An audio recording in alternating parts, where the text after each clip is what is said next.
Grenade, Séville, Cordoue, Tolède. Autant de cités aux noms évocateurs.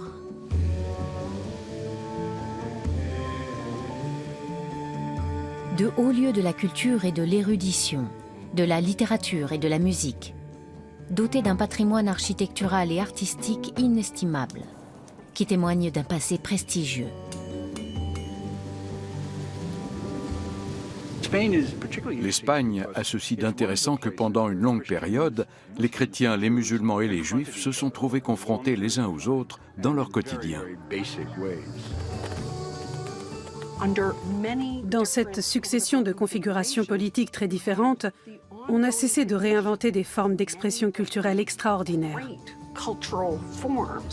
Phénomène unique dans l'Europe médiévale, les trois principaux monothéismes doivent coexister au sein d'une même société.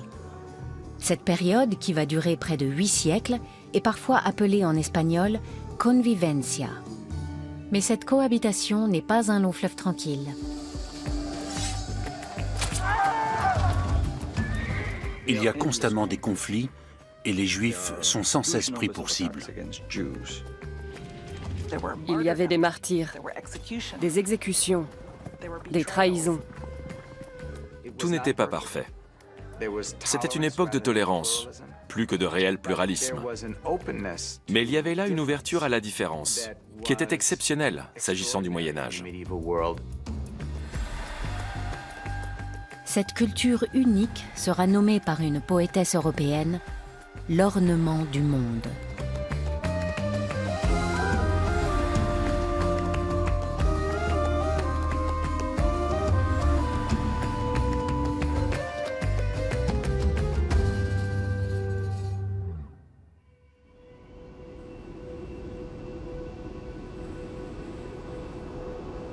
L'âge d'or d'Al-Andalus commence dans un palais syrien aux portes de Damas.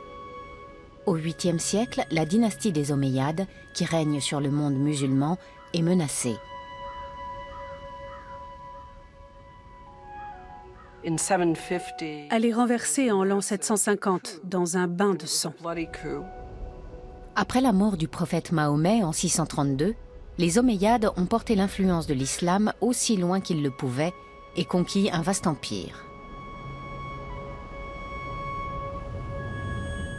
Avec le renversement de cette dynastie, ce sont désormais les Abbassides qui exercent le pouvoir spirituel et temporel. Mais les Omeyyades n'ont pas dit leur dernier mot.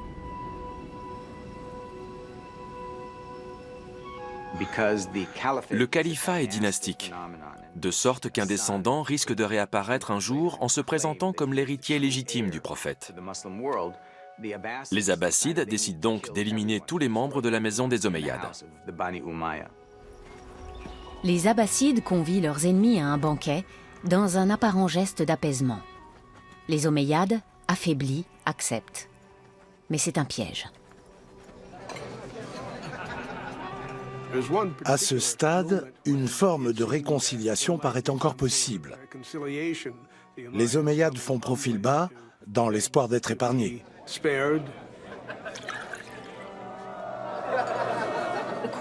Mais au cours du repas, les Abbassides tirent leurs armes et massacrent presque tous les Omeyyades présents.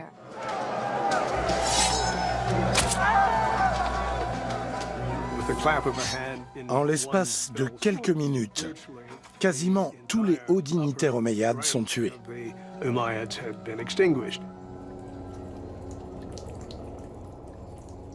Seul un jeune prince, Abdelrahman, parvient à échapper au massacre. Le récit de sa fuite est parvenu jusqu'à nous. Ce qui est extraordinaire, c'est que son histoire est relatée à la première personne.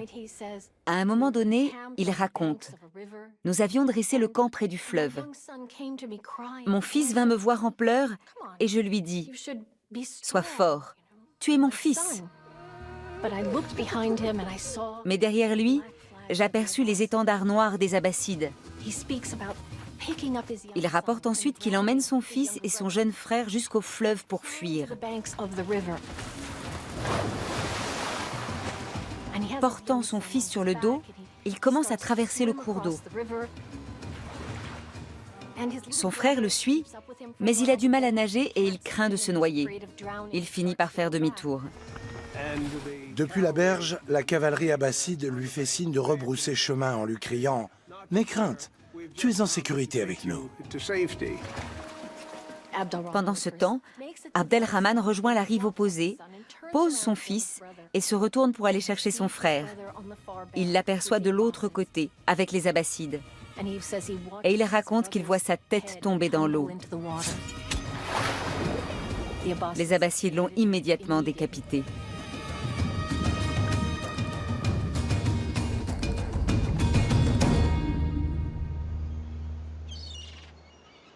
Pour Abdelrahman, plus question de revenir en arrière.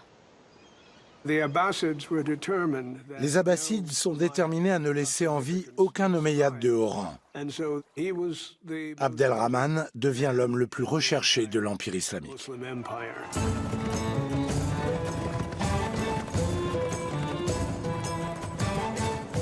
Le jeune homme âgé de 20 ans met le cap à l'ouest et traverse l'Afrique du Nord.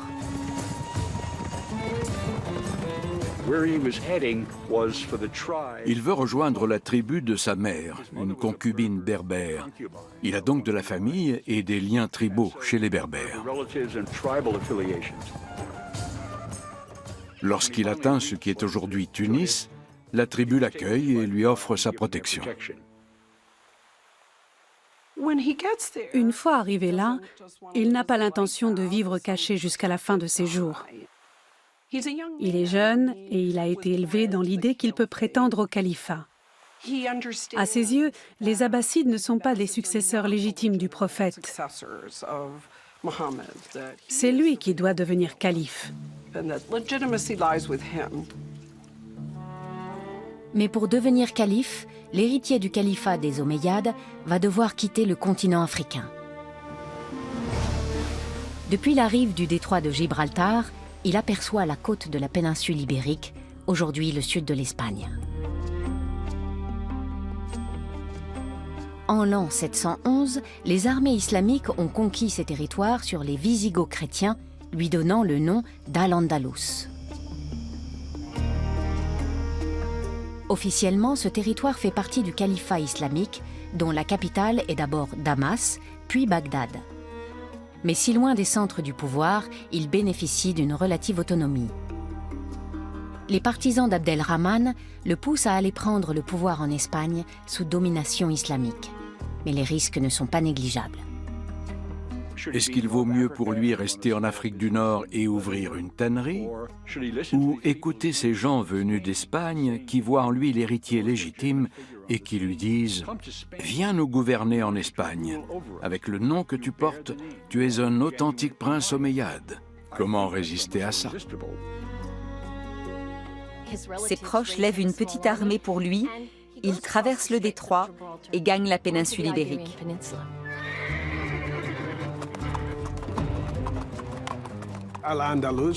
Il règne alors une certaine confusion dans l'Espagne islamique. Les émirs se succèdent au pouvoir. Sur le papier, la région appartient aux Abbassides. Mais on est très loin du siège du califat. Et Abdelrahman parvient sans difficulté à vaincre leurs forces sur place.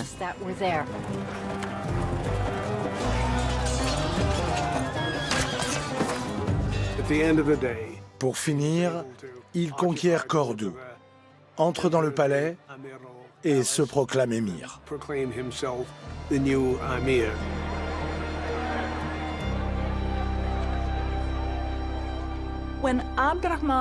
En arrivant à Cordoue, Abdelrahman trouve une cité un peu endormie et sur le déclin, avec des murs qui tombent en ruine et un pont écroulé. Les habitants s'accommodent de l'état de leur ville, car ils manquent de moyens financiers pour y remédier. Mais Abdelrahman connaît Damas. Il sait à quoi doit ressembler une ville digne de ce nom. Il s'emploie donc à faire de Cordoue une nouvelle Damas. Cordoue dispose de bases solides. Ses rues et ses aqueducs, ainsi que d'autres vestiges de la présence romaine qui sont certes en piteux état, mais toujours présents. Pour un prince de Damas qui a l'œil, Cette ville a du potentiel. Après la conquête de Cordoue, Abdelrahman se comporte comme tout Omeyyade qui se respecte.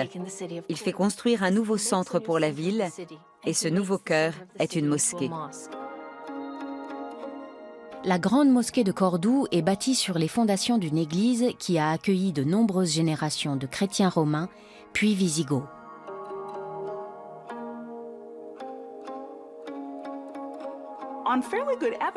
On a pu établir avec une relative certitude qu'ils ont d'abord loué l'église avant d'acheter les murs.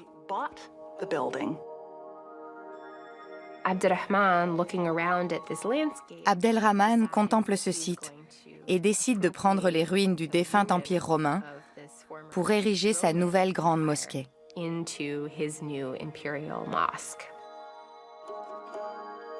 Elle comporte une multitude de colonnes surmontées de chapiteaux qui proviennent d'anciennes constructions romaines et ont été récupérées dans la campagne alentour. Ces réemplois forment un élément essentiel de son architecture.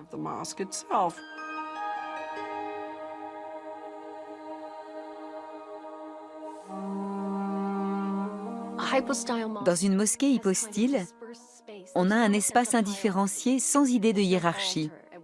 Il n'y a pas d'autel réservé à un prêtre, pas d'image du Christ qui signale un endroit particulièrement important.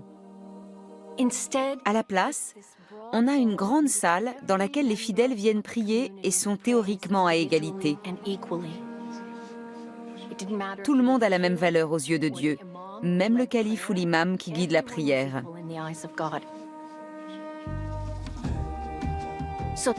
Cette forêt de colonnes illustre bien l'esprit d'une communauté dans laquelle la religion est pratiquée d'une façon très démocratique. La construction de la grande mosquée dans le centre de Cordoue ancre solidement l'islam au cœur du nouveau royaume. Mais Abdelrahman prévoit des aménagements pour ses sujets juifs et chrétiens.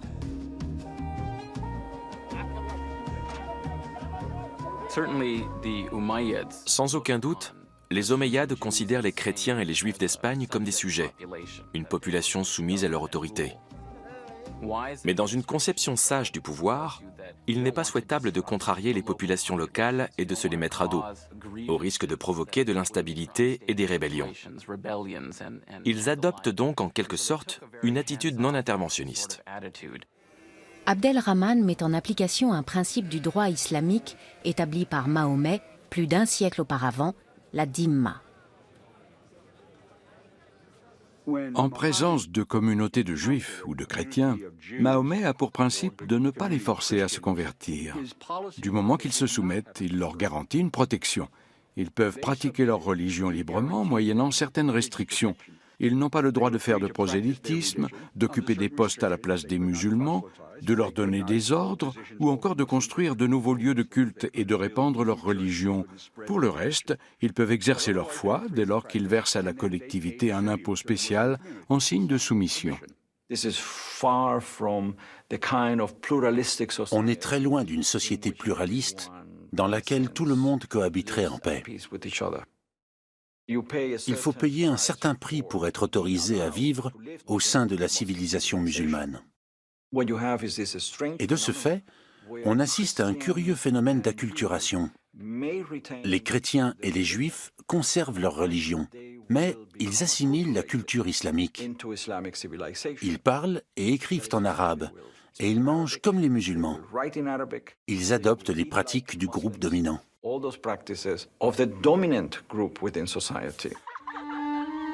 Pour la population juive, l'introduction de la dhimma représente une nette amélioration comparée à leur statut au temps des souverains chrétiens. Les Wisigoths, qui régnaient sur l'Espagne avant l'arrivée des musulmans, traitaient les Juifs très durement. Des règles strictes encadraient ce qu'ils avaient le droit de faire dans l'espace public. Et ça se résumait à très peu de choses. Au cours de leur règne, les Wisigoths se sont montrés de plus en plus intraitables. Les Juifs étaient visés par de nombreuses restrictions juridiques concernant la propriété foncière, les métiers qui leur étaient ouverts, le mariage ou encore le patrimoine qu'ils pouvaient posséder.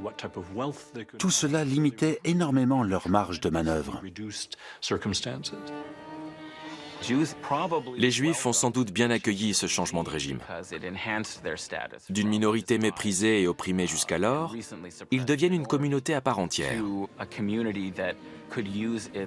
Ils peuvent mettre à profit leur instruction, leur érudition et leur tradition d'enseignement pour s'intégrer dans la culture politique et le pouvoir omeyyade. Du moment que les Juifs et les chrétiens acquittent leur impôt personnel en temps et en heure, et qu'ils acceptent d'être des citoyens de seconde zone dans un pays musulman, ils peuvent participer comme ils l'entendent à la vie économique et religieuse, ainsi qu'aux activités de la collectivité. Et ils ne s'en privent pas.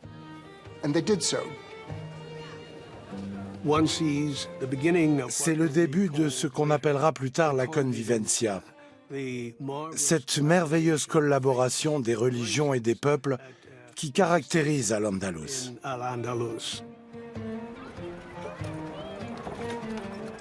La convivencia, c'est-à-dire la coexistence, la cohabitation. Ici, les trois principaux monothéismes vivent dans une même société et une même culture.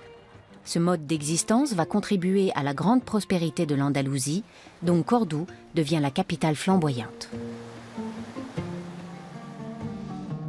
L'islam poursuit sa montée en puissance dans la péninsule ibérique.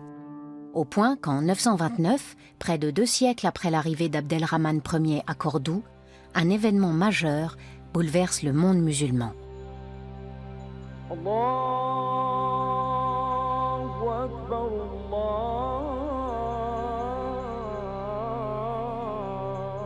En ce vendredi de janvier, les croyants se rassemblent comme à l'accoutumée pour la prière dans la grande mosquée.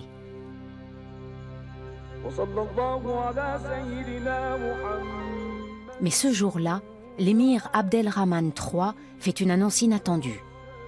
Il se proclame calife, souverain temporel et spirituel de tous les musulmans.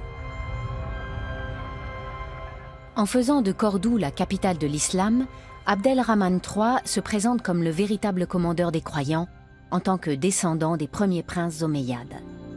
Il se place ainsi explicitement en rivalité avec la dynastie des Fatimides qui règne en Afrique du Nord et celle des Abbassides à Bagdad.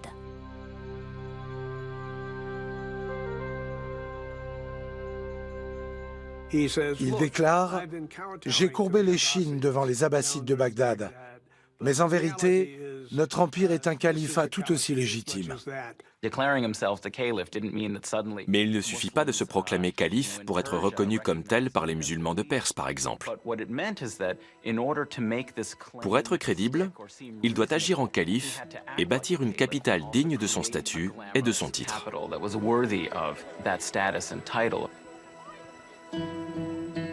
Sous le règne d'Abdelrahman III au Xe siècle, Cordoue devient la plus grande ville d'Europe. Des infrastructures viennent améliorer la qualité de vie des Cordouans, rues pavées, système d'éclairage public et eau courante.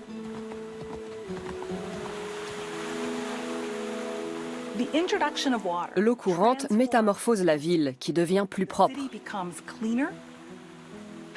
Les habitants disposent de bains publics et peuvent se laver quand ils le souhaitent. Un réseau d'égouts souterrains permet d'évacuer les eaux usées. On a du mal à imaginer une ville médiévale sans la puanteur qui va avec. C'est le signe d'un niveau de vie exceptionnellement élevé. Les étrangers remarquent d'ailleurs ces éléments lorsqu'ils arrivent à Cordoue. C'est une ville dont la beauté s'adresse aux 5 sens. Le bruit se répand un peu partout que c'est une ville somptueuse. Pour ses habitants et pour les visiteurs venus de l'Est ou du Nord, Cordoue apparaît vraiment comme le centre du monde civilisé. Roswitha de Gandersheim, religieuse et poétesse allemande, ne se rendra jamais elle-même à Cordoue. Mais les récits qui circulent à son sujet l'incitent à qualifier la ville d'ornement du monde. Ce splendide ornement du monde scintille au Ponant. C'est une noble cité, connue depuis peu pour ses prouesses militaires. Son nom est Cordoue. Elle est prospère et célèbre, connue pour ses délices et rayonnante de faste. Non loin de la ville, Abdelrahman III fait bâtir une cité palatiale somptueuse, la Madina al-Zahra, où il installe le siège de son pouvoir.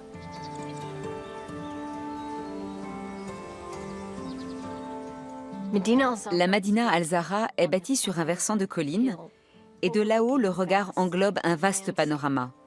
Cette situation a bien sûr son importance, car elle symbolise le pouvoir exercé par le calife sur son territoire.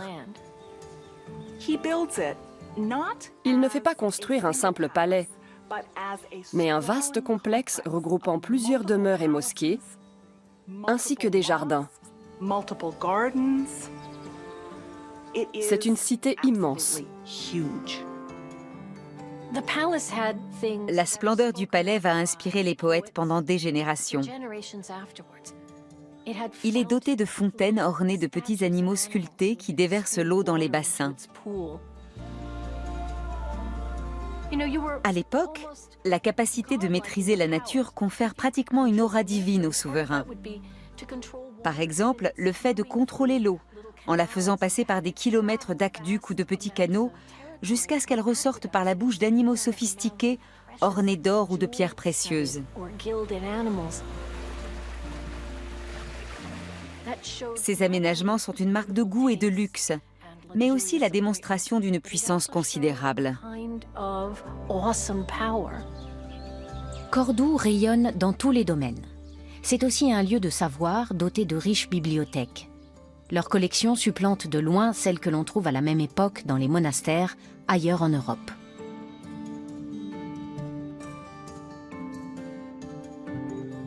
Le prestige de la ville repose entre autres sur les fonds extraordinaires de ses bibliothèques. La légende dit que l'on trouve à Cordoue pas moins de 400 000 volumes.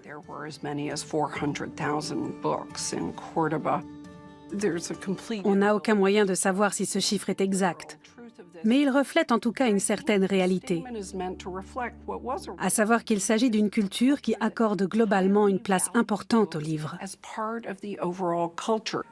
Le règne d'Abdelrahman III représente le point culminant de l'éclat et de la puissance de Cordoue. Mais l'étoile des Omeyyades commence déjà à pâlir. Le souverain s'éteint en 961. Après la mort de son fils et successeur seulement 15 ans plus tard, le trône revient à Hicham II, un enfant de 11 ans. S'il porte le titre de calife, il n'est en réalité qu'un pion. C'est son ambitieux vizir qui exerce effectivement le pouvoir. Connu sous le surnom d'Al-Mansour, le victorieux, il devient de fait un souverain absolu. Al-Mansour est un personnage intéressant. C'est un véritable despote. Pendant un temps, il prétend gouverner au nom du calife, mais en réalité, il prive celui-ci de ses pouvoirs. C'est une figure autoritaire à bien des égards. Al-Mansour tient lui aussi à accroître l'influence de Cordoue et fait agrandir la mosquée. Mais c'est également un chef militaire qui mène des raids dans les territoires chrétiens. La péninsule ibérique n'avait pas connu une politique aussi agressive depuis les premiers temps de la conquête islamique.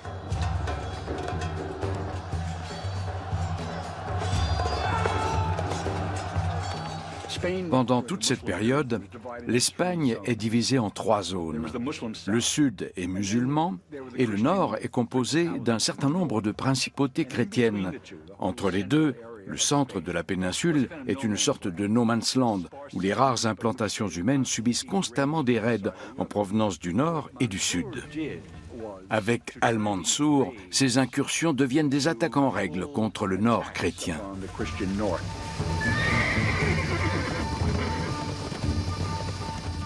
Et il les multiplie. Et ce qui est plus grave peut-être du point de vue des conséquences à long terme, Al-Mansour se réclame de l'idéologie de la guerre sainte, du djihad. Al-Mansour est le premier dans cette histoire à accorder une place centrale à l'idéologie religieuse. Il conçoit ses attaques comme une campagne islamique et anti-chrétienne.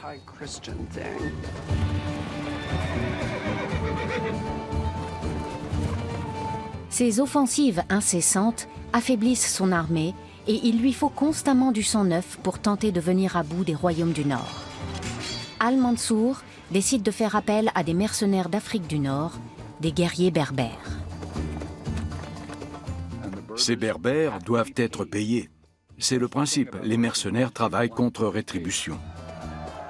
Jouant avec le feu, Al-Mansour rémunère ses troupes grâce au butin issu des pillages. Il s'enhardit au fil des victoires et jette son dévolu sur l'église de Saint-Jacques de Compostelle, un important lieu de pèlerinage chrétien dans le nord-ouest de l'Espagne. En 910, les premiers pèlerins traversent les Pyrénées pour gagner Saint-Jacques de Compostelle. Dans les années qui suivent, ils arrivent en flux continu depuis la France, l'Allemagne et les Pays-Bas. Les fidèles viennent se recueillir sur un tombeau attribué à l'apôtre Jacques, ce qui fait de l'église de Compostelle l'un des lieux les plus saints de la chrétienté. En 997, Al-Mansour lance une expédition particulièrement audacieuse contre la petite ville de Galice. Il dérobe les cloches de l'église de Saint-Jacques et oblige des prisonniers chrétiens à les porter sur leurs épaules jusqu'à Cordoue.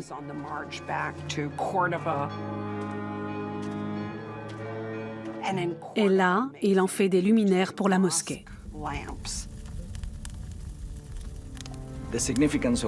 Ces cloches sont un symbole important de la chrétienté. Les musulmans ont leur minaret, d'où le muezzin appelle à la prière. L'équivalent pour les chrétiens, ce sont les cloches. En les confisquant ainsi, il affirme la supériorité de l'islam sur le christianisme. C'est la maîtrise des ondes qui est en jeu. Qui contrôle les sons que l'on entend? L'appel à la prière ou les cloches ont fini par représenter l'ascendant d'une religion sur l'autre. En tout, Al-Mansour mène une soixantaine de campagnes triomphantes contre le nord chrétien. Mais cette série de victoires va bientôt prendre fin.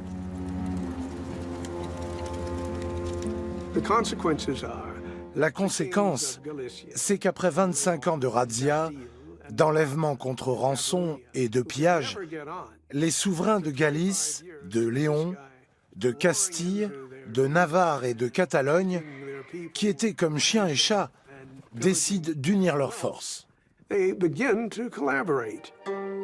Pour combattre les chrétiens, Al-Mansour doit recruter de plus en plus de mercenaires. Mais ces berbères sont partisans d'un islam plus strict que la majorité des musulmans d'Andalousie. Ils rejettent le mode de vie trop matérialiste de leurs coreligionnaires. Le faste et la richesse d'Al-Andalus créent au sein de la communauté islamique une division politique qui n'existait pas auparavant.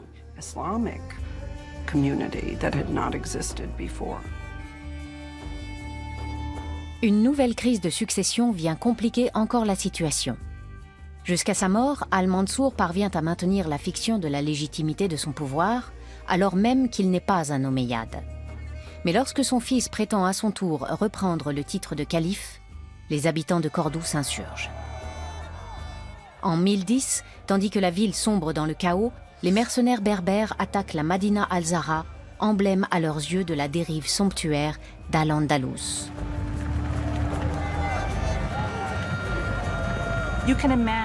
Imaginez ce qu'ont trouvé les pillards en arrivant au palais.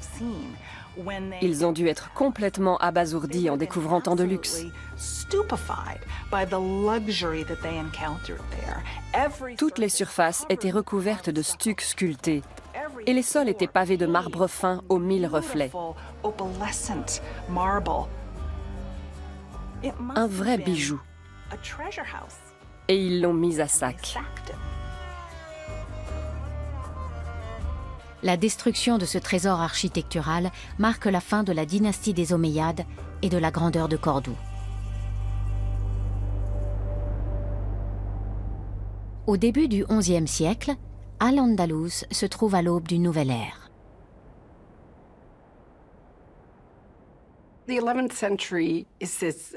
Le XIe siècle constitue une période merveilleuse et paradoxale. La situation politique est désastreuse. Le califat est dissous et remplacé par une série de cités-États, les taïfas. Elles s'affrontent entre elles tout en combattant les royaumes chrétiens du Nord. Mais ce chaos politique s'accompagne aussi d'un soudain épanouissement culturel. C'est le début de la phase la plus brillante de la présence musulmane dans la péninsule ibérique. Les nouvelles cités indépendantes se font concurrence. Cette émulation génère un accroissement de l'activité marchande et renforce encore la convivencia.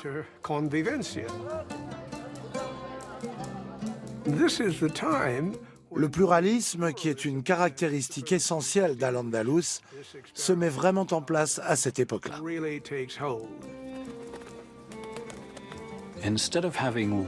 En lieu et place d'une cour unique et centralisée, on a désormais tout un ensemble de cités-États rivales.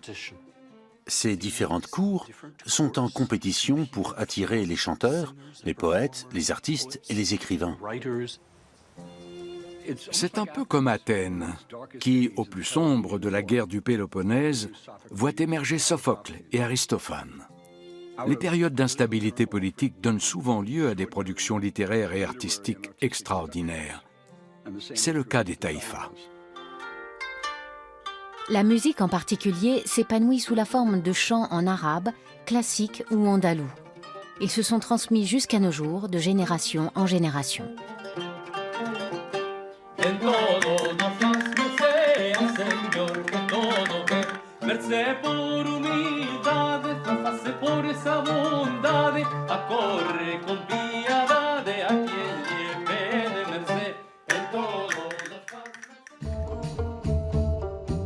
D'autres formes artistiques connaissent elles aussi un essor inédit.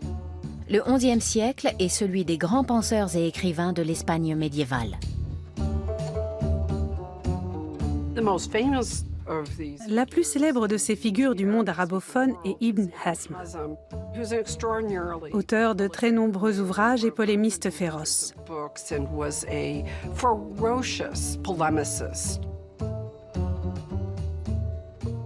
Son homologue juif est Samuel Hanagid, auquel l'opposent d'ailleurs de violentes polémiques. Après la chute du califat, ces deux grands intellectuels fuient Cordoue.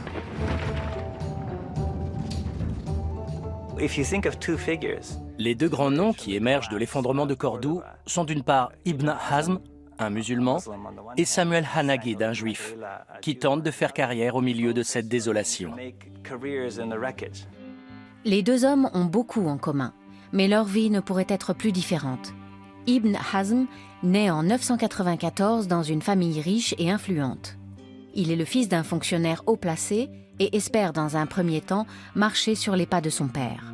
Mais la chute de Cordoue réduit ses projets à néant.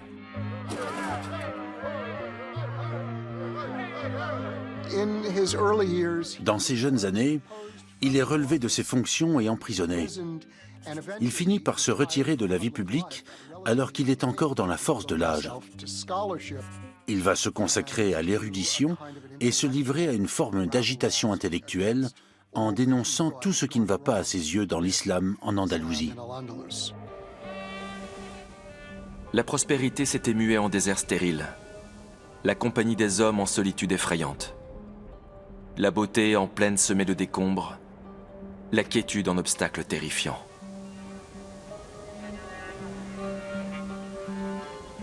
Une fois en exil, Ibn Hazm devient un écrivain philosophe itinérant et irascible. Il a des mots très durs et amers à l'encontre de tous ses ennemis.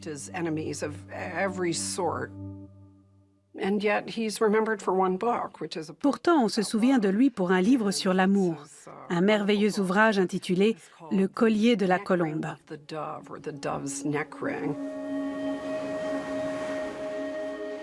Je souffre d'un mal que les médecins ne peuvent guérir et qui m'attire inexorablement vers la source de ma perte. J'ai consenti au sacrifice, tué pour son amour, avide comme l'ivrogne qu'absorbe le vin mêlé de poison. Impudiques étaient ces nuits, Pourtant, mon âme les aimait au-delà de la passion. C'est un livre qui décrit les différentes façons dont on peut tomber amoureux. Comment, où, quand, pourquoi. En même temps, l'auteur évoque aussi la perte. Il y mêle des réflexions assez explicites sur la tragédie qu'a été la perte de son premier amour, mais aussi celle de Cordoue. L'ouvrage est traversé d'une certaine nostalgie. Ces pièces surchargées d'inscriptions, ces boudoirs ornés qui brillaient autrefois comme le soleil et dont la beauté suffisait à chasser la tristesse. Elles sont à présent comme les mâchoires ouvertes de bêtes sauvages qui rappellent l'évanescence de ce monde.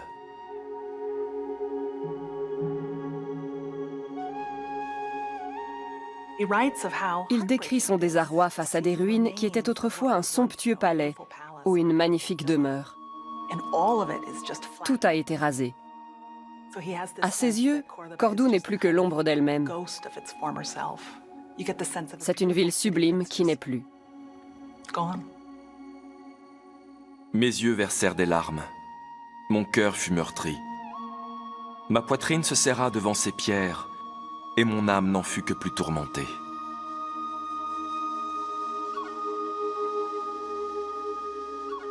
Il ne s'est jamais remis de la fin de l'hégémonie des Omeyyades. Jusqu'à la fin de ses jours, il a erré sans jamais réussir à se fixer quelque part, ni à accepter son propre exil. Son amertume n'a cessé de croître. L'exemple d'Ibn Hazm illustre ce paradoxe. Malgré cet essor de la poésie au XIe siècle, c'est une époque très difficile pour les musulmans.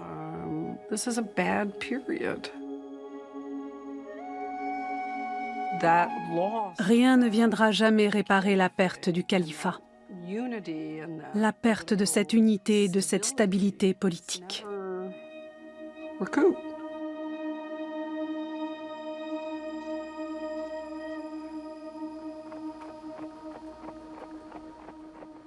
Le rival d'Ibn Hazm, Samuel Hanagid, va connaître un tout autre destin.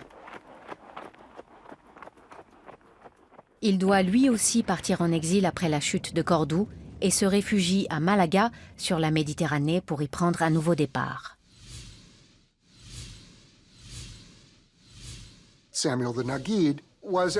Samuel Hanagid est un intellectuel brillant et un grand styliste de la langue arabe. À Malaga, il commence par ouvrir une boutique d'épices. Selon la légende, sa réputation dépasse très vite son commerce. La servante du copiste du roi est envoyée chez lui pour acheter des épices. Quand elle se rend compte du talent de cet homme pour le calcul et l'écriture, elle en parle à son maître, qui fait à son tour remonter l'information. C'est ainsi qu'il se fait connaître, en bien, naturellement.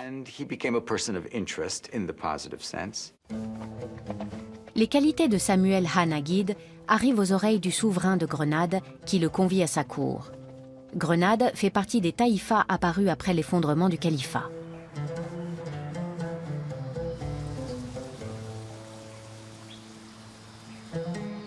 Une concurrence intense l'oppose aux autres cités-États en matière politique, économique et culturelle. Le roi de la taïfa de Grenade se trouve dans une position délicate. Il est face à plusieurs factions musulmanes rivales, dont aucune n'est assez digne de confiance à ses yeux pour administrer son royaume ou exercer des responsabilités. La solution qu'il imagine consiste à nommer un juif au poste de vizir. Jamais un fonctionnaire juif n'avait eu autant de pouvoir. À ce poste, Samuel Hanagid n'a de compte à rendre qu'au roi.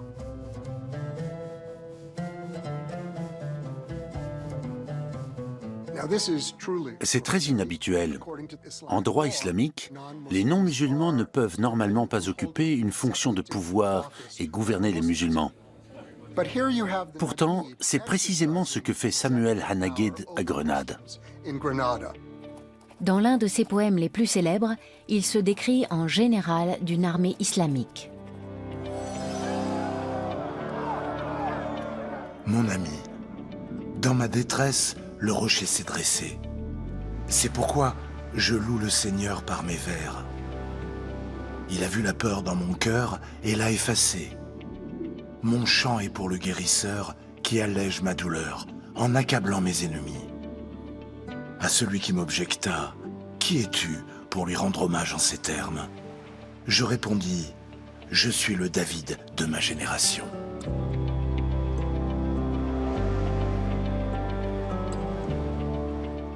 La poésie composée par Samuel Hanagid est profondément novatrice.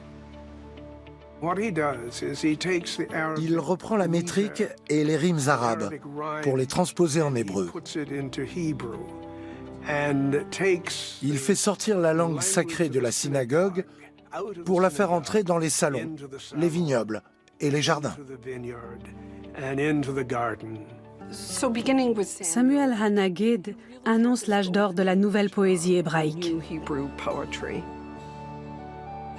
Le regard dans la nuit et ses étoiles, dans l'herbe et ses insectes, je sais dans mon cœur que ce fourmillement est l'œuvre d'une sagesse supérieure.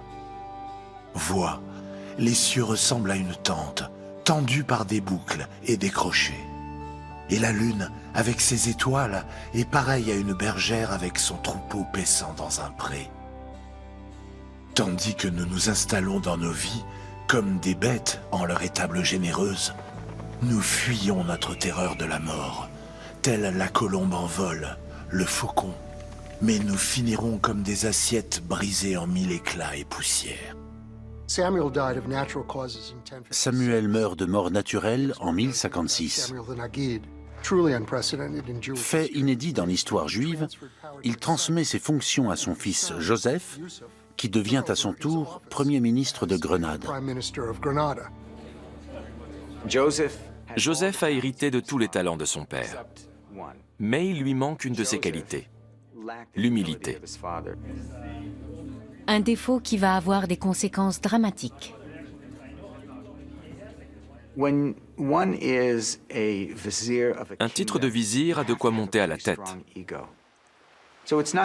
Il n'est donc pas surprenant que Samuel Hanagid ait composé un poème qui dit « Je suis le David de ma génération ».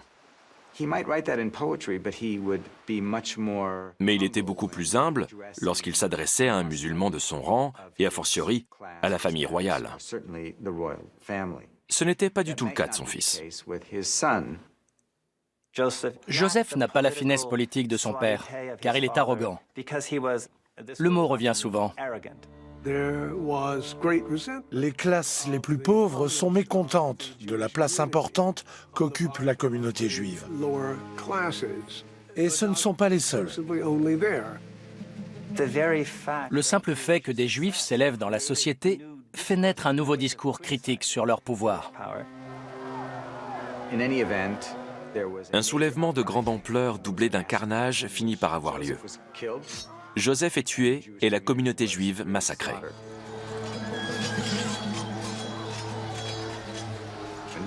Nous sommes en 1066. C'est la première fois dans l'Espagne médiévale que les musulmans se livrent à des violences d'une telle gravité à l'encontre des Juifs en tant que tels.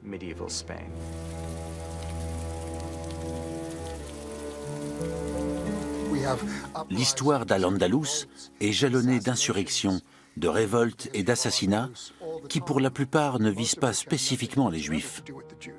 En un sens, la personnalité de Joseph catalyse le ressentiment de la population contre les Juifs. Sa communauté est une cible facile.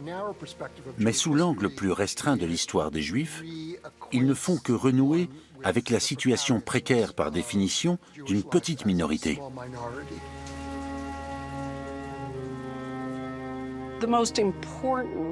L'explication la plus plausible est celle de la soupape de sécurité.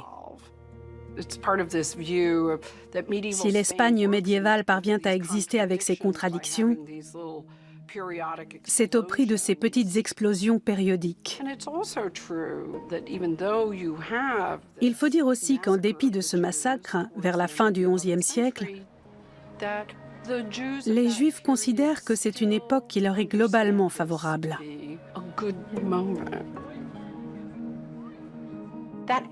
C'est l'idée qu'a formulée le diplomate Hasdai ibn Shaprut au milieu du Xe siècle.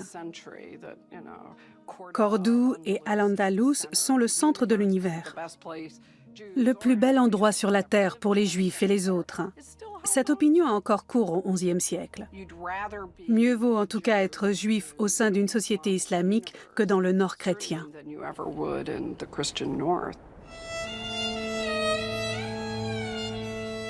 À la fin du XIe siècle, ces royaumes chrétiens du Nord gagnent en influence.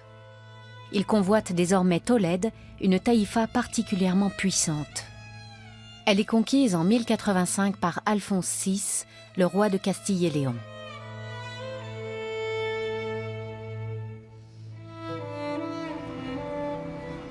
Ce n'est pas une cité ordinaire. Elle revêt une importance symbolique particulière aux yeux des chrétiens. Il s'agit de reconquérir l'ancienne capitale des Wisigoths. Cet événement marque un tournant dans l'histoire de l'Espagne médiévale, parce que c'est la première grande cité-État islamique conquise par les royaumes chrétiens en pleine ascension. Alphonse parvient à mener à bien ce changement de pouvoir en évitant un bain de sang. Le souverain musulman de Tolède, affaibli par les conflits qui l'opposent aux taïfas rivales, remet de son plein gré les clés de la ville au vainqueur en échange de sa grâce. Les Castillans sont éblouis par la richesse culturelle de Tolède. Les Castillans sont issus d'un univers rude, assez primitif et monoculturel. Ils découvrent à Tolède une ville qui fourmille d'autres langues, d'autres religions, et où même les chrétiens sont différents.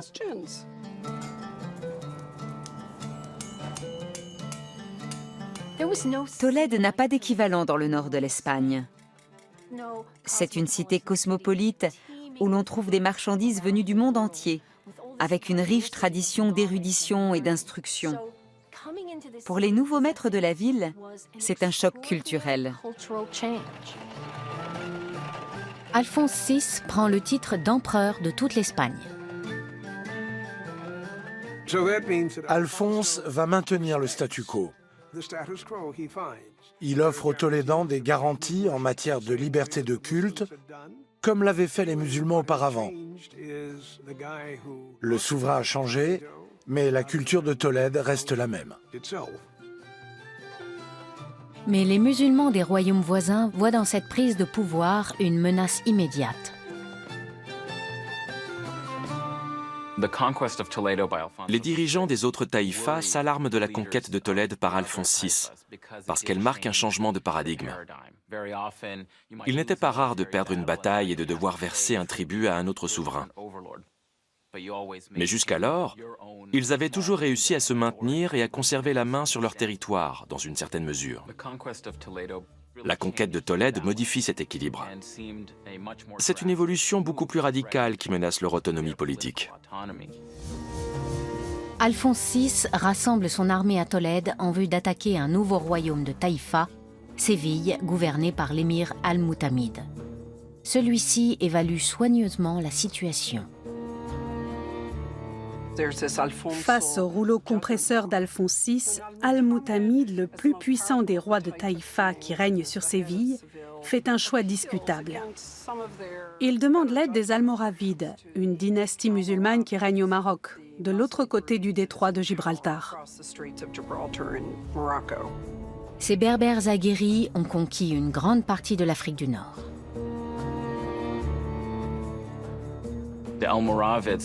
Les Almoravides incarnent une branche de l'islam réformatrice et particulièrement puritaine. Ils émergent sous la forme d'un mouvement religieux avant d'acquérir un pouvoir politique. À leurs yeux, les musulmans andalous sont dépravés. Et leur faiblesse militaire et politique est en partie due au fait qu'ils se sont éloignés des préceptes de l'islam et qu'ils négligent la pratique religieuse. Le fils d'Al-Mutamid lui déconseille de nouer une alliance avec les Almoravides. Mais l'émir ne voit pas d'autre solution. Je ne tiens pas à ce que mes descendants voient en moi celui qui a livré Al-Andalus en pâture aux infidèles. Et pour ma part, j'aime encore mieux être chamelier en Afrique que porcher en Castille. Dès leur arrivée, les Almoravides terrassent les forces d'Alphonse VI.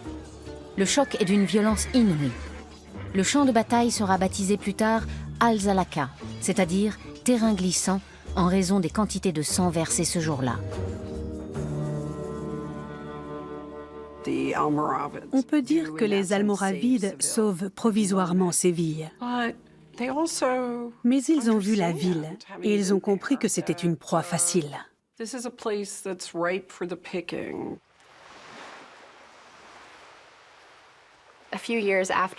Quelques années après avoir vaincu Alphonse VI, les Almoravides traversent à nouveau le détroit.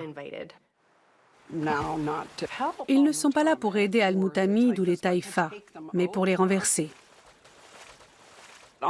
Al-Mutamid demande de l'aide, à qui cette fois? À Alphonse VI, le porcher en personne.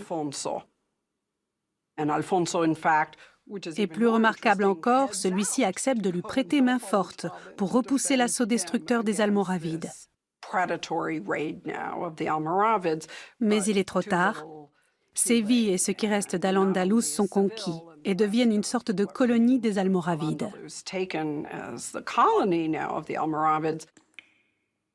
De plus, Al-Mutamid est fait prisonnier. Il sera bientôt envoyé au Maroc, où il croupira en prison jusqu'à sa mort. Le règne des Almoravides repousse de plusieurs siècles la reconquête de l'Espagne par le monde chrétien. Mais la nouvelle dynastie au pouvoir introduit des changements.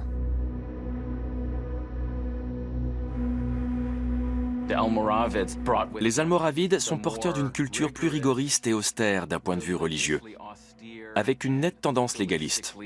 C'est cela qu'ils imposent à Al-Andalus.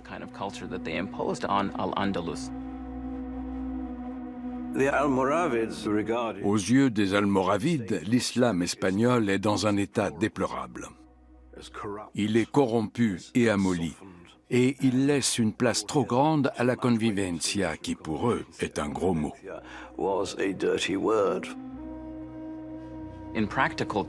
Concrètement, c'est plus ou moins le retour au clivage religieux et la fin de cette participation de tous à une culture commune raffinée faite de musique et d'art. Tout ce qui faisait la particularité de l'Andalousie au sein du monde musulman. Lorsque les Almoravides prennent le contrôle du sud de l'Espagne, de nombreux juifs, chrétiens et même musulmans fuient vers le nord. À Tolède, la diversité et la tolérance religieuse sont encore à l'ordre du jour. Mais la convivencia est bientôt en danger, là aussi. Cette fois, la menace vient d'un courant chrétien particulièrement zélé qui prend exemple sur le reste de l'Europe. Le christianisme ne prévoit pas de traitement spécial pour les minorités. On n'a pas une idée précise de ce qu'un État chrétien doit faire ou peut faire avec ses populations. Sauf en Espagne. Le reste de la chrétienté tombe des nues. Vous plaisantez, les chrétiens aux côtés des juifs et des musulmans. Qu'est-ce que c'est que cet endroit? Ce phénomène fascine beaucoup de monde, mais c'est une bizarrerie au sein du monde chrétien. Au XIe siècle, cette bizarrerie est remise en cause de façon croissante dans les hautes sphères de l'Église. On se méfie des mots arabes, les chrétiens espagnols qui ont adopté depuis le 7e siècle la langue et la culture arabe tout en restant fidèles à leur foi chrétienne.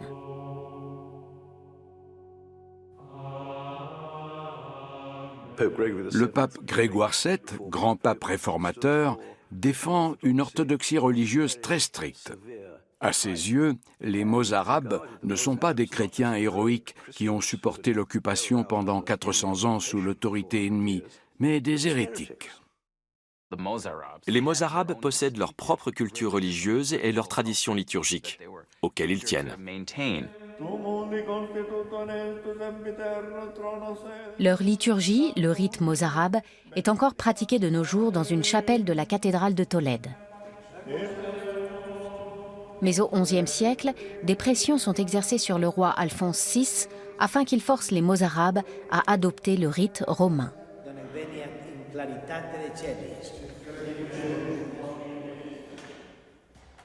Les chrétiens de Tolède le prennent très mal. Ils possèdent une identité et une culture à part qu'ils ont à cœur de préserver.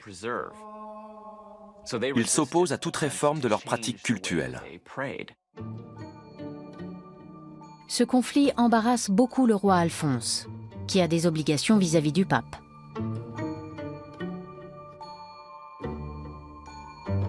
Certaines chroniques racontent que le souverain décide alors de trancher la querelle en faisant appel au jugement de Dieu et à l'ordalie par le feu.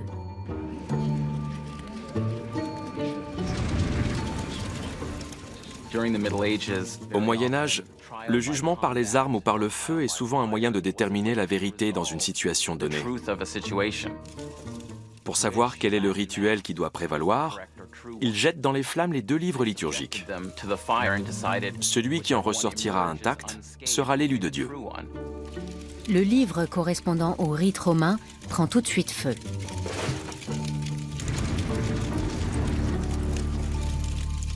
À l'inverse du rite mozarabe, qui ressort intact.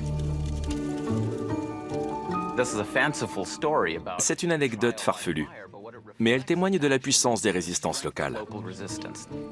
Le consensus est tellement fort que c'est le rite mozarabe qui sort vainqueur de l'épreuve. Les nouvelles autorités politiques et ecclésiastiques ne parviennent pas à venir à bout de l'attachement populaire à cette tradition religieuse.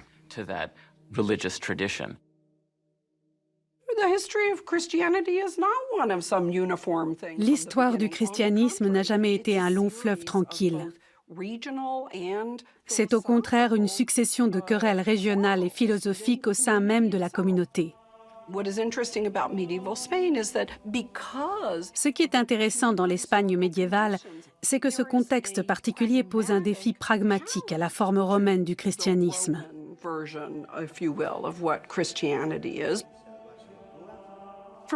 À mes yeux, c'est aussi ce qui fait l'importance de cette période historique. Elle permet de contredire le mythe d'une conception monolithique de la foi chrétienne.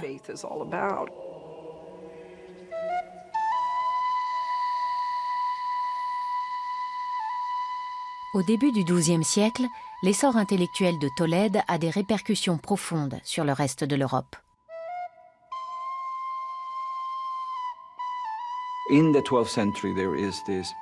On assiste au XIIe siècle à un renouveau de l'érudition dans certains centres, en France et en Angleterre. Mais ce qu'on redécouvre alors, c'est essentiellement le savoir romain, car l'accès aux textes grecs reste très limité.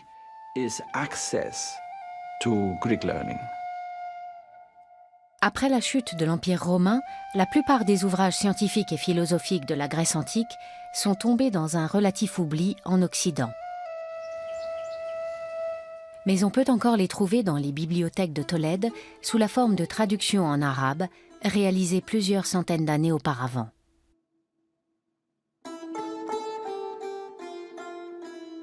Une école de traduction avait vu le jour à Bagdad au IXe siècle, avec pour mission de traduire en arabe les ouvrages importants hérités de la Grèce antique, qu'ils soient médicaux, scientifiques ou philosophiques. Ces trésors ont ensuite été copiés et diffusés dans l'ensemble du monde musulman, y compris en Afrique du Nord, et ils sont ainsi parvenus en Andalousie.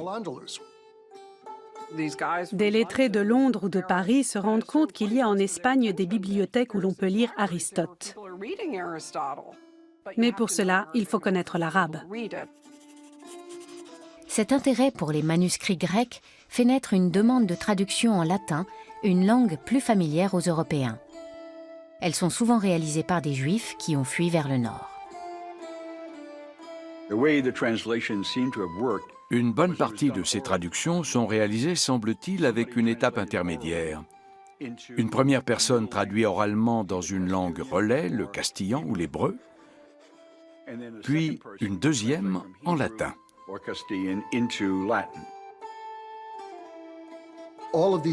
Cette vaste campagne de traduction et de diffusion à partir de Tolède et d'Al-Andalus nourrit ce que certains historiens appellent la Renaissance du XIIe siècle.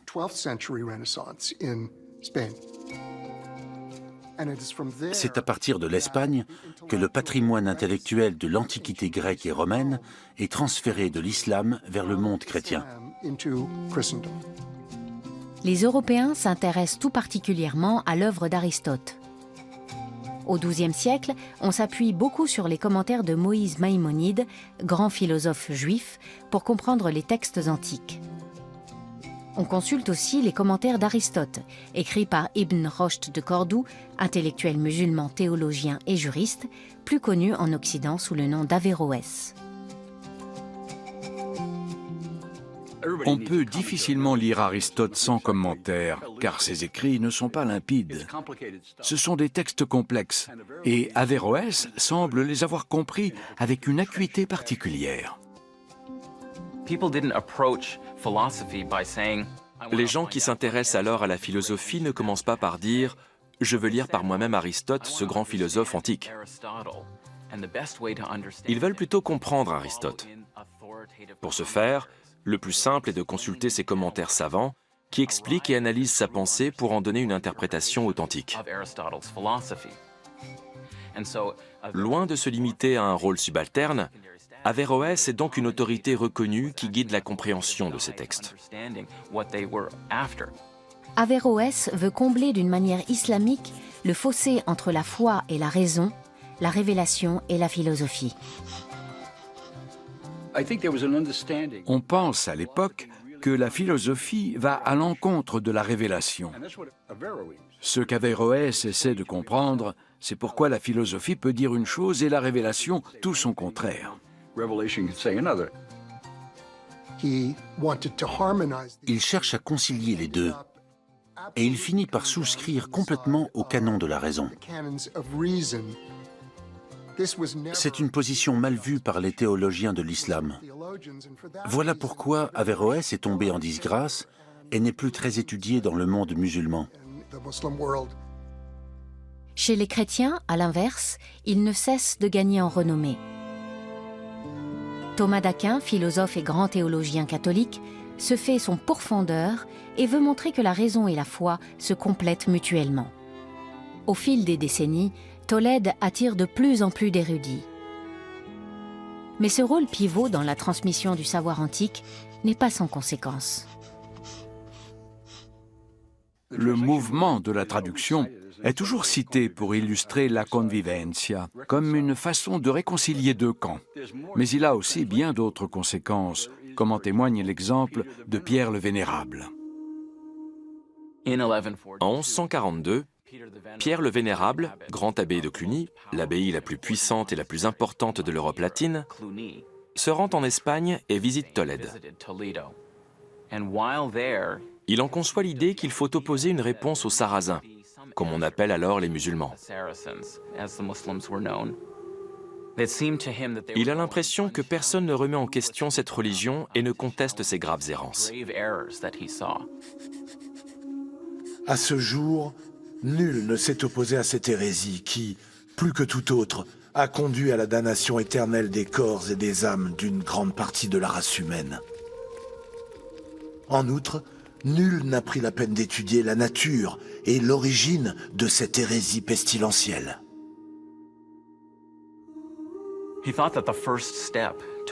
Selon lui, la première étape pour réfuter l'islam de façon crédible sur un plan polémique consiste à acquérir des connaissances solides au sujet de cette religion. Pierre le Vénérable recrute un homme du nom de Robert de Chester, un Anglais. C'est un grand mathématicien qui a appris l'arabe comme beaucoup de ses pairs. C'est-à-dire qu'il connaît suffisamment la langue pour pouvoir consulter les traités de mathématiques qui l'intéressent. Apparemment, Pierre le Vénérable parvient à convaincre Robert de Chester de mettre de côté ses travaux. Il accepte de se charger de l'épineuse tâche de traduire le Coran en latin.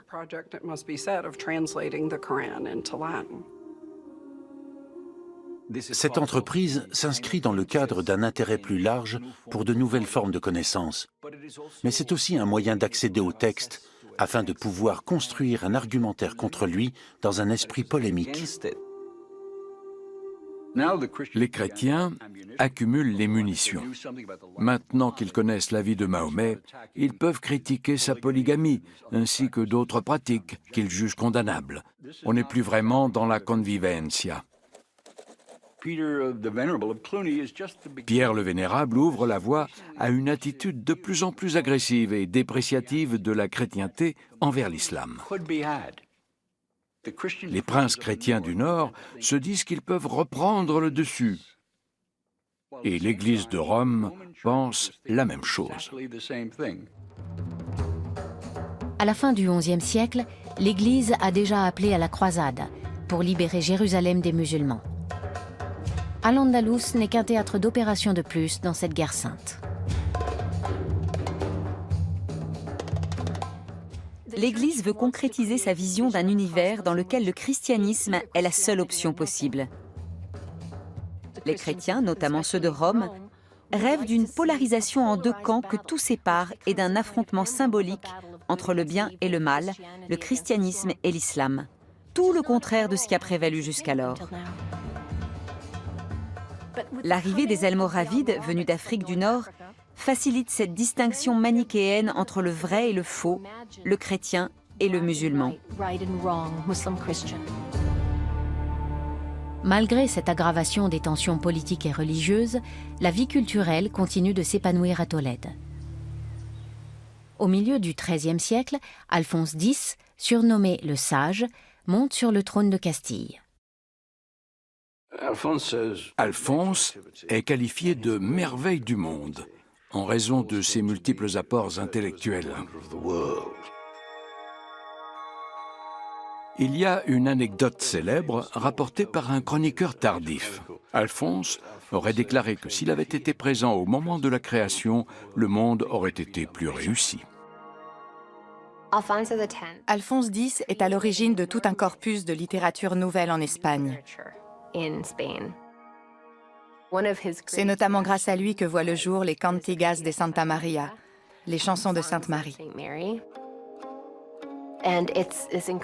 Il s'agit d'un manuscrit aux enluminures extraordinaires, regroupant des pièces dédiées à la Vierge Marie et illustrées de scènes de l'Espagne du XIIIe siècle.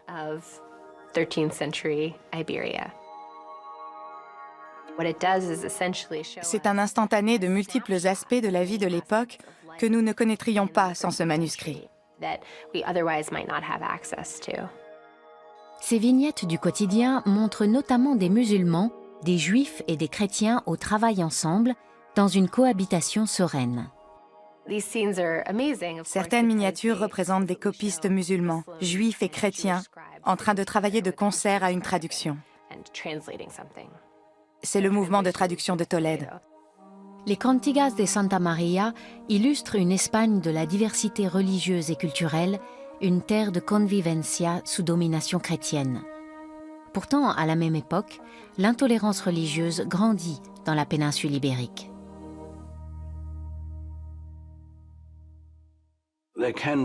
On trouve une forme de convivencia dans les traductions produites à Tolède. Mais, parallèlement, on assiste à des affrontements sanglants sous les souverains musulmans et chrétiens. Si l'on considère cette période dans sa globalité, le vivre ensemble n'est pas la première chose qui vient à l'esprit. Ou si c'est ça, la convivencia, très peu pour moi, c'est trop dangereux. Même à Tolède, où la diversité confessionnelle reste la règle, certains appellent à repousser l'islam, comme l'archevêque Rodrigue Jiménez de Rada. Cet ecclésiastique est l'auteur d'une histoire de la péninsule ibérique. Ses travaux vont influencer pendant des siècles le regard des chrétiens d'Espagne sur leur passé.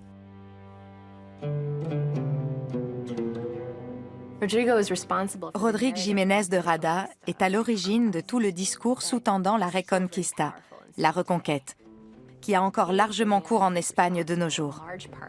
C'est à lui qu'on doit la lecture de cette période comme une époque de conflits exacerbés entre chrétiens et musulmans. Dans ses œuvres, l'archevêque décrit l'arrivée des musulmans en 711 comme une invasion éclair et totale, ponctuée de victoires militaires écrasantes.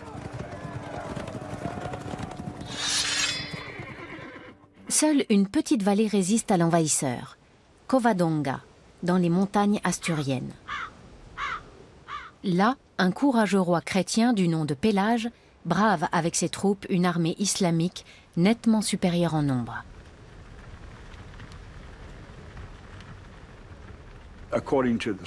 Selon cette version, Pélage est l'homme qui renverse le cours de l'histoire. Il parvient à préserver une enclave chrétienne dans le nord. Et c'est la naissance du mythe de la survie de l'Espagne éternelle. Elle a été balayée par une vague islamique, mais ce petit îlot qui subsiste incarne l'Espagne authentique. Il réécrit cette histoire comme si les chrétiens avaient opposé dès le départ une résistance idéologique farouche aux musulmans. En résumé, ils sont arrivés en 711 et depuis 712, nous sommes investis de cette mission. Ça n'a aucun sens. Par quelque bout qu'on le prenne, le simple fait que la situation ait perduré aussi longtemps rend cette lecture complètement invraisemblable. Rodrigue Jiménez de Rada n'est pas seulement un prélat et un historien, c'est aussi un ardent défenseur des croisades. Il pense qu'avec l'appui de Rome, les armées chrétiennes pourraient chasser l'islam une bonne fois pour toutes de la péninsule ibérique. Il adresse une lettre incroyable au peuple espagnol pour l'exhorter à combattre jusqu'à la mort les envahisseurs musulmans. Sans quoi, il sera anéanti par ce fléau.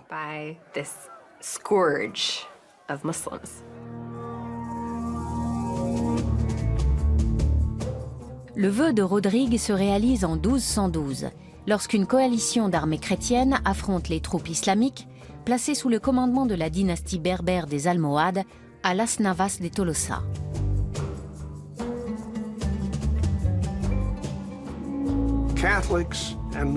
Les catholiques et les musulmans se battent en tant que catholiques et musulmans, et non comme des guerriers qui se trouvent être de telle ou telle confession. Cette vaste armée chrétienne triomphe des forces almohades à Las Navas de Tolosa. C'est une victoire essentielle, parce qu'elle montre clairement que ce sont désormais les chrétiens qui ont le dessus.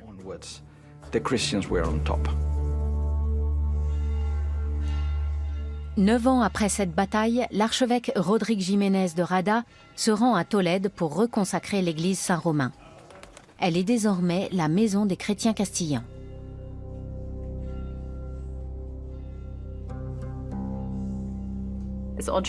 C'est une ancienne église wisigothique. Mais outre l'iconographie chrétienne traditionnelle, elle est couverte de représentations et d'inscriptions qui la placent sans ambiguïté dans un dialogue avec l'architecture islamique. Beaucoup de scènes sont bordées d'inscriptions en arabe. Les mots prospérité et chance sont répétés à l'infini.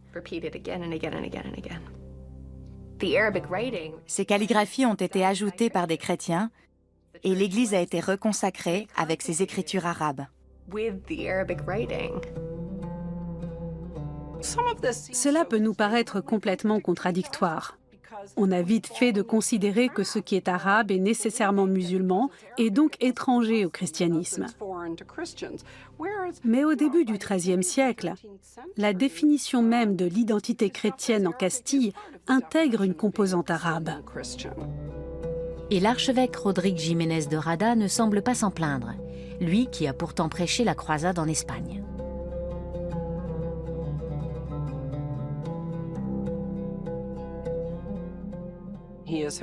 Rodrigue est lui-même un grand connaisseur de la langue arabe. Quand ses restes ont été exhumés, on a découvert un détail assez merveilleux qui ne devrait pourtant pas nous étonner. Il avait été enterré vêtu d'un habit dont le bas était brodé d'inscriptions en arabe.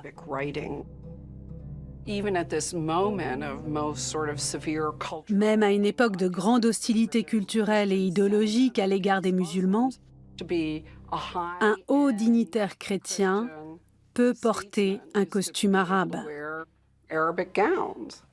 La victoire de Las Navas de Tolosa est la première d'une longue série qui va s'étaler sur 60 ans. L'une après l'autre, les villes musulmanes tombent aux mains des chrétiens, y compris Cordoue. Le royaume de Ferdinand III de Castille, qui règne de 1217 à 1252, finit par atteindre la Méditerranée. Seule Grenade tient encore. Son émir, Mahomet ben Nazar, fondateur de la dynastie des Nasrides, a apporté son soutien à Ferdinand III dans la conquête de Séville, en échange de la garantie de conserver une forme d'indépendance. On oublie souvent ce qui amène cette situation. C'est le dernier royaume musulman toléré par les rois de Castille. Il va perdurer 250 ans.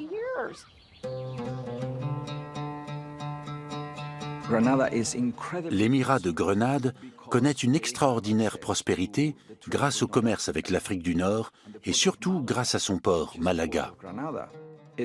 C'est une plaque tournante qui entretient des relations marchandes dans toute la Méditerranée. Il doit verser un lourd tribut au roi de Castille. Mais tant qu'il paie, il est épargné de l'anéantissement final. Dès sa fondation, l'émirat est attaqué de toutes parts. Mais malgré ces conflits permanents, même lorsqu'il se retrouve vassalisé et acculé, son rayonnement culturel demeure exceptionnel.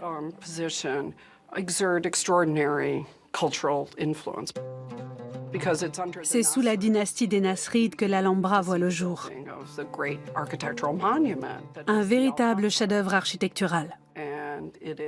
Ce monument et le style qui l'accompagne vont inspirer l'architecture des rois castillans pendant des générations.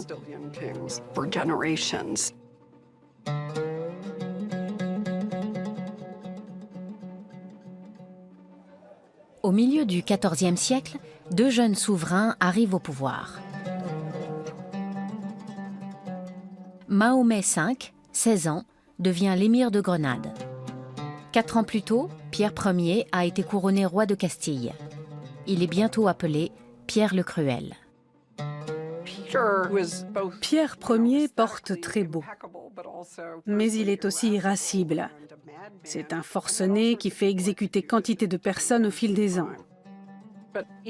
Cela dit, bien qu'il soit un psychopathe, c'est aussi le dernier des souverains castillans à considérer que la communauté juive, avec son érudition et son identité, mais aussi la culture arabe, font partie intégrante de l'identité de son royaume.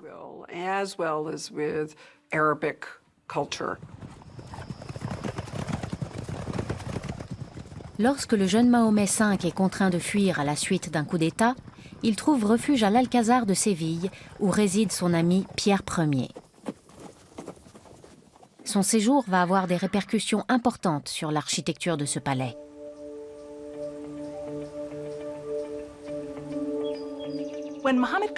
Mahomet apporte une esthétique que Pierre trouve très intéressante. Ils arpentent ensemble le palais en discutant des modifications à lui apporter. Ils parlent d'architecture et échangent des idées, dont certaines viennent de l'Alhambra. La cour des demoiselles, par exemple, est un patio entouré d'arcades.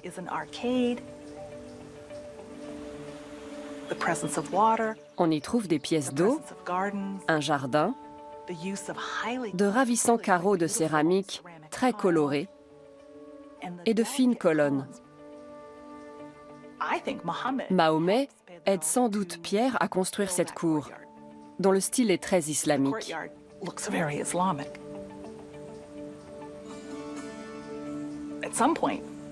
Quelque temps après, Mahomet parvient à rentrer chez lui. Merci, j'ai passé un très bon séjour à l'Alcazar. Il retrouve l'Alhambra, mais c'est un bâtisseur, il aime ça, et il veut continuer à construire. Il entreprend ses propres aménagements. Et ça donne la cour des lions, qui fait écho sans aucun doute à l'Alcazar chrétien. Il faut s'imaginer un dialogue. L'un parle, l'autre répond, puis le premier lui donne la réplique à nouveau. C'est exactement ce qui se passe entre ces deux édifices. On a affaire à un dialogue architectural dans lequel ces deux palais se répondent. À mesure des transformations apportées par Mahomet V, l'Alhambra reflète de plus en plus le penchant de l'émir pour le faste. Le complexe palatial matérialise sa conception de Grenade, un royaume qu'il veut puissant et grandiose. L'Alhambra est un monument empreint d'une grande nostalgie. Il concentre 700 ans d'hégémonie culturelle islamique sur la péninsule ibérique et paraît défier une dernière fois ce monde où les nasrides et l'islam sont sur le déclin.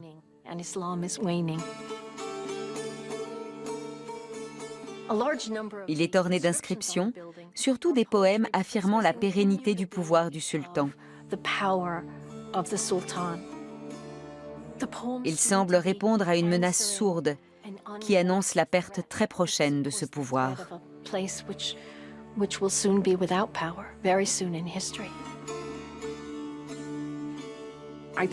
Il est important de comprendre qu'il s'agit d'une culture commune. Il n'existe pas une identité castillane à part qui emprunte des éléments. Ce n'est pas la bonne terminologie. On a plutôt affaire à une culture partagée où tout est intimement mêlé. L'Alhambra en est peut-être l'expression la plus exceptionnelle, mais on la retrouve aussi dans l'une des grandes synagogues d'Espagne qui ont traversé les siècles, El Tránsito. On la doit à Samuel Halévy, le ministre des Finances juif de Pierre Ier. L'homme est issu d'une longue lignée de conseillers influents.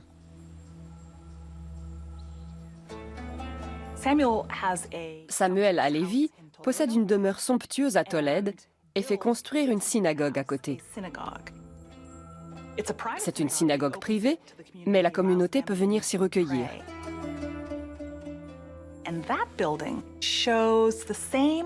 Cet édifice témoigne d'une intrication culturelle et d'un mélange des traditions qui rappellent l'Alcazar de Séville.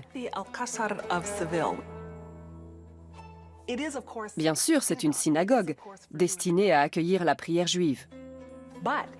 Mais on y trouve des stucs qui ressemblent beaucoup à ceux de Séville. Elle porte des inscriptions en hébreu, mais aussi en arabe, et même les armoiries de Pierre Ier de Castille. Samuel Halévy fait poser une plaque dans sa synagogue pour la dédier à ce merveilleux monarque qu'il a soutenu dans son entreprise et qui est d'une grande sagesse. Cette plaque est rédigée en hébreu, mais les armes de la couronne de Castille, le château et le lion, y figurent également. C'est essentiel. Ça nous dit que ce style qui nous semble typiquement islamique représente aussi le roi de Castille. Le peuple voit d'un mauvais œil les liens étroits qui unissent Samuel Halévy et Pierre Ier. L'un des axes de la propagande qui vise Pierre le Cruel dénonce son amitié pour les Juifs. C'est un reproche qui a été fait à tous les rois chrétiens d'Espagne. Il laisserait les Juifs prendre trop de pouvoir.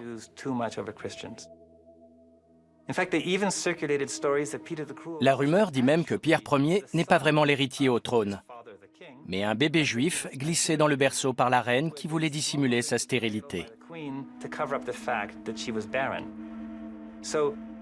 Il est classique à l'époque d'accuser un souverain mal-aimé de philosémitisme pour le discréditer.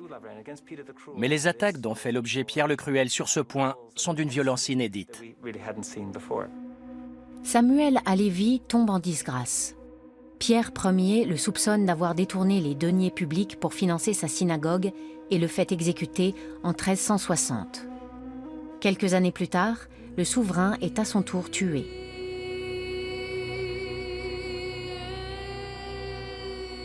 Le demi-frère bâtard de Pierre, Henri de Trastamare, le fait exécuter. Le climat de tension qu'il alimente va déboucher plus tard sur les terribles massacres de Juifs en 1391. Après cela, plus rien ne sera comme avant. Cette série de pogroms va précipiter la fin de la présence juive en Espagne.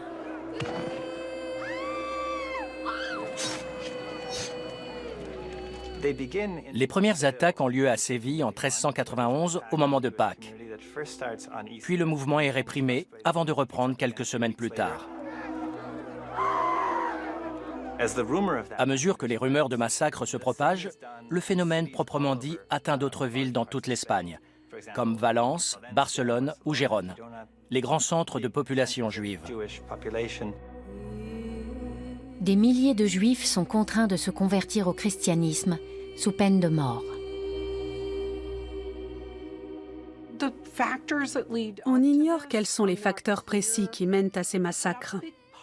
Mais une bonne partie des événements de la seconde moitié du XIVe siècle peuvent être interprétés comme une conséquence indirecte des ravages causés par la mort noire,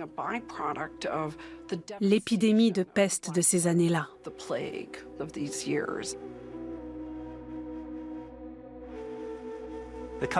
La peste noire est un événement sans précédent pour l'Europe. Une sorte de fléau envoyé par Dieu auquel il faut trouver une explication et qui provoque une crise profonde. Quand on voit mourir un tiers de la population, on a besoin de réponses. Et pour les chrétiens, il est logique d'interpréter les choses dans une perspective messianique et apocalyptique. La fin des temps est censée s'accompagner d'un certain nombre d'événements, notamment le massacre ou la conversion en nombre des Juifs. Les événements de 1391 sont donc une tentative de précipiter l'Apocalypse en forçant les Juifs à adopter le christianisme. Les Juifs vont demeurer encore un siècle en Espagne. Mais l'idéal d'une coexistence des trois principaux monothéismes dans une culture unique est bel et bien révolu.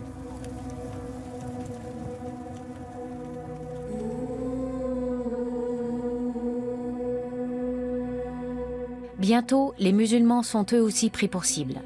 Grenade, le dernier émirat de la péninsule, est à son tour attaqué.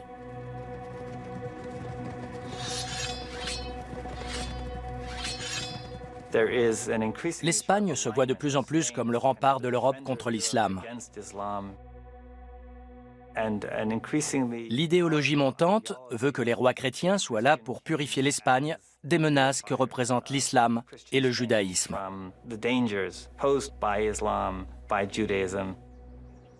Une alliance est scellée en 1469 contre Grenade. Destinée à parachever la reconquête du territoire espagnol, elle va former l'embryon de l'Espagne moderne. C'est la réunion des deux principaux royaumes espagnols, Castille et Aragon, qui ouvre le dernier acte de ce drame. Point important, ce rapprochement ne passe pas par les armes. Ferdinand II d'Aragon épouse Isabelle Ier, reine de Castille. Leur mariage permet pour la première fois d'unifier réellement les royaumes chrétiens. Pendant 10 ans, Ferdinand et Isabelle font assiéger Grenade, jusqu'à la capitulation des Nasrides. C'est la fin du pouvoir musulman dans la péninsule ibérique. Les musulmans deviennent des sujets des rois catholiques, le titre conféré à Ferdinand et Isabelle par le pape après leur victoire sur Grenade. Ils se voient accorder un statut protégé, celui de mudéjar. Le traité de capitulation accorde aux musulmans la liberté de culte et le droit de se vêtir comme ils l'entendent, c'est-à-dire de continuer à vivre en musulman. Le traitement réservé aux Juifs est moins indulgent. 3 mois après la prise de Grenade, en 1492, les rois catholiques promulguent le décret de l'Alhambra qui pose un ultimatum aux Juifs. Ces derniers ont 4 mois pour se convertir au christianisme ou pour quitter l'Espagne sans espoir de retour. Tout Juif qui n'obéirait pas à cet édit et serait trouvé en nos royaumes et domaines ou qui retournerait dans le royaume de quelque manière que ce fût, encourra la peine de mort et la confiscation de tous ses biens. Des dizaines de milliers de Juifs quittent l'Espagne à jamais. Les mudéjars musulmans restent tolérés dans un premier temps, protégés par leur statut. Mais les difficultés ne tardent pas à se faire jour.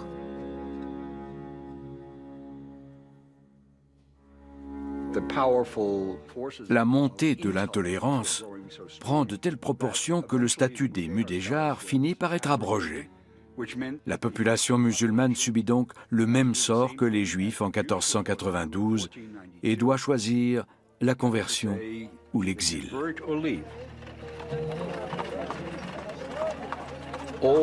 La plupart des musulmans aisés plient bagages.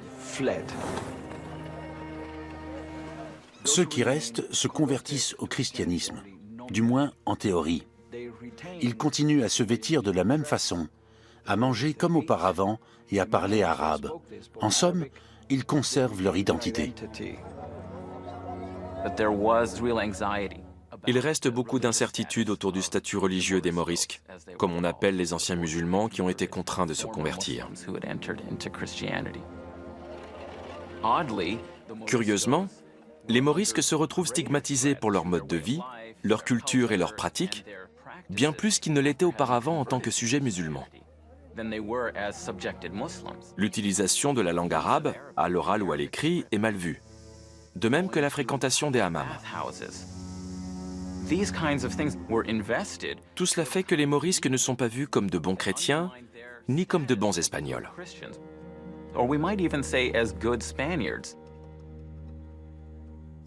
La chrétienté voit se réaliser son rêve. Mais cette consécration apporte aussi son lot d'incertitudes. Après avoir forcé les musulmans à se convertir, les chrétiens doutent de la sincérité de ces conversions. Est-ce vraiment étonnant? Il faut trouver une nouvelle réponse à ces craintes. Ce sera bien sûr l'Inquisition. Ferdinand et Isabelle ont instauré le tribunal du Saint-Office de l'Inquisition espagnole dès 1478 afin de préserver la pureté de la foi chrétienne. Après la conversion forcée des musulmans et des juifs, ou leur départ contraint, l'emprise de l'orthodoxie religieuse se renforce encore. Au nom du christianisme, l'Inquisition emprisonne, questionne, torture et fait brûler des milliers d'Espagnols soupçonnés de continuer à pratiquer en secret leur religion antérieure. Les Espagnols sont parmi les derniers chrétiens d'Europe à adopter l'idée que les chrétiens ne peuvent pas coexister avec les juifs et les musulmans sur leur territoire. Et ils mettent en œuvre ce principe avec fanatisme.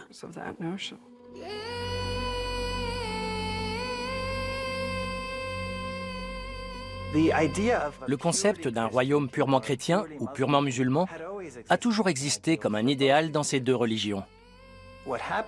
D'une certaine façon, ce rêve devient réalité avec l'Espagne chrétienne. Mais sa nature a changé. On peut presque dire qu'il s'est mué en cauchemar.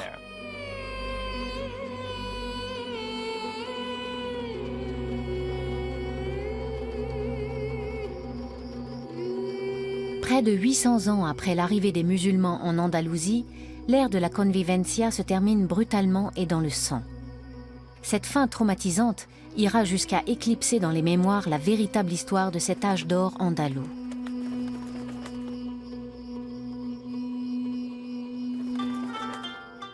Ensemble, musulmans, juifs et chrétiens ont bâti une culture unique, dont l'héritage littéraire, musical et architectural nous émerveille encore aujourd'hui.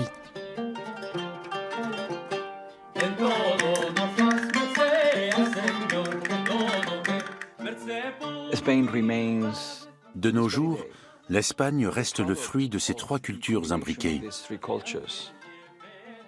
Et d'un point de vue ethnique, ses habitants sont issus de ce mélange de peuples qui a produit une civilisation et une culture d'un genre nouveau. De la fuite d'un prince omeyyade jusqu'à notre époque, le pays a conservé bien des traces de cette culture.